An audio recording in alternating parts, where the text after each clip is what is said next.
Sometimes I remember a story about a woman who used to prepare breakfast on Saturday nights to be ready for Sunday morning.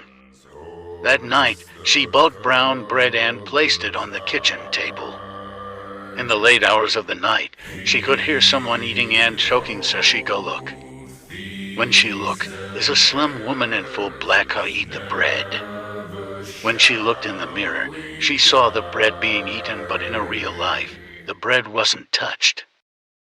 When she finally put two and two together, she started to cuss the duppy and tell her some clot. She cussed the duppy till it run under the door and out of the house. They never saw the rotten navel again. Like and follow for more. Follow Jamaican True Stories on YouTube, link in bio.